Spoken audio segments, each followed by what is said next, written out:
Assalamualaikum warahmatullahi wabarakatuh. Perkenalkan, saya Mesya Anggraini dari kelas 3C Keperawatan dengan NIM 1701400136 yang akan menjelaskan fungsi-fungsi dari bagian-bagian dari alat reproduksi perempuan dan laki-laki. Di sini ada uterus yang berfungsi sebagai tempat berkembangnya janin selama kehamilan. Selanjutnya ada serviks yang berfungsi sebagai mengalirkan darah ke vagina saat menstruasi, mengarahkan sperma ke rahim, dan mendukung kepala bayi saat dilahirkan. Selanjutnya ada vagina, saluran yang mengalir darah menstruasi dan keluarnya bayi. Saluran yang menghubungkan lingkungan luar dengan rahim. Selanjutnya ada ovarium. Bentuknya seperti telur berjumlah 2 buah yang terletak di samping kiri dan kanan, yang berfungsi sebagai menghasilkan sel telur atau ovum. Selanjutnya ada infundibulum yang merupakan pangkal dari tuba Fallopi yang berfungsi sebagai untuk menangkap sel telur. Selanjutnya yang di bawah ada bagian luar, ada mons pubis sebagai bantalan pelindung untuk tulang kemaluan, terutama saat berhubungan seksual, serta mengurangi gesekan saat beraktivitas. Terus ada klitoris untuk memberikan sensasi seksual dan gairah, serta menjadi pusat orgasme bagi wanita. Selanjutnya ada urethral opening sebagai lubang keluar untuk urin dari kandung kemih. Selanjutnya ada labia minora untuk melindungi vagina dan uretra dari iritasi, kekeringan, dan infeksi.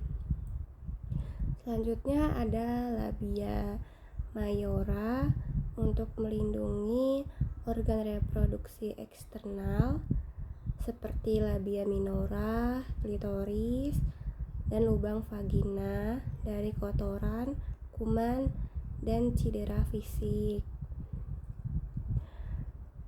Selanjutnya ada perineum atau pireneo untuk menopang organ panggul, membantu fungsi sebagai seksual dan kandung kemih, serta mendukung proses persalinan.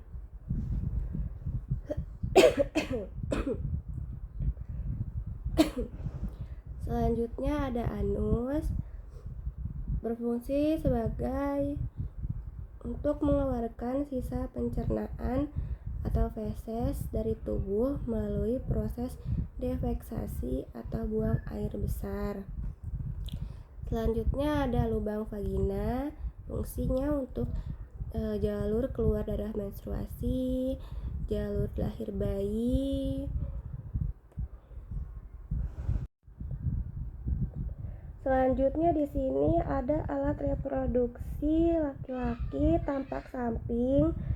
Yang di sini ada rektum yang berfungsi menyimpan feses sebelum dikeluarkan melalui anus.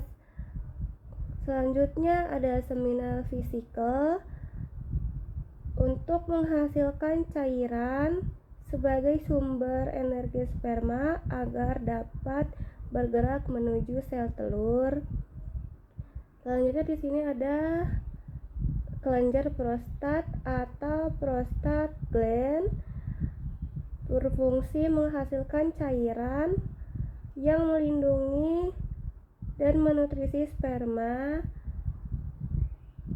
Selanjutnya ada ejakulari duct, berfungsi jalur akhir yang mengantarkan sperma dan cairan sebelum dikeluarkan saat ejakulasi.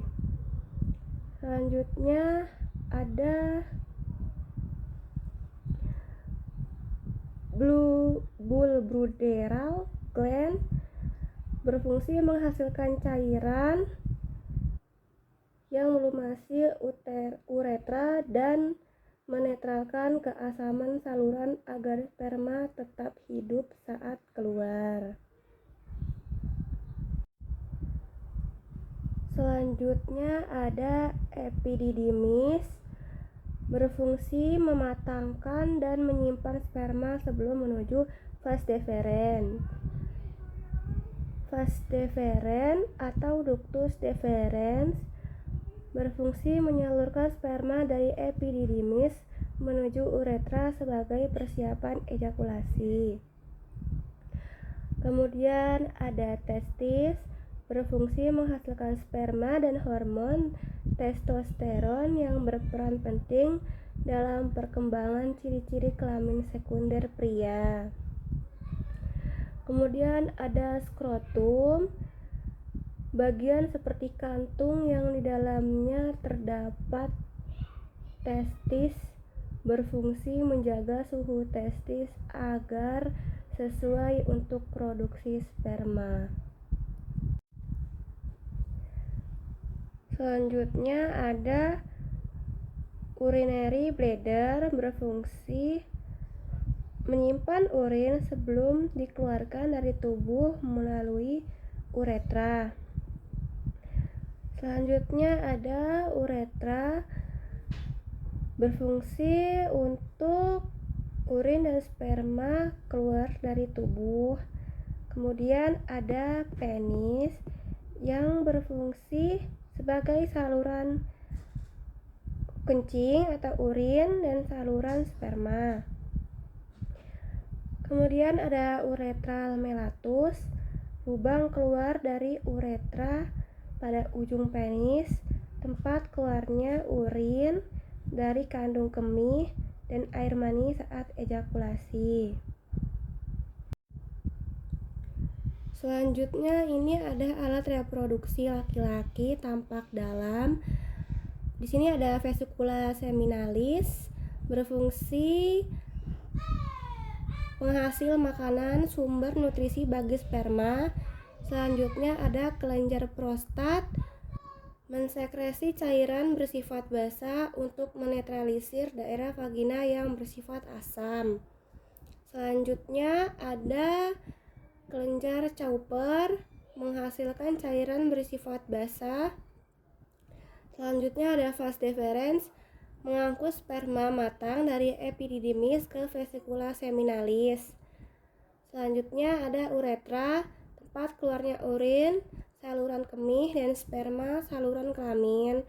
Selanjutnya ada epididymis, tempat pematangan sperma. Kemudian ada testis, menghasilkan sperma dan hormon testosteron.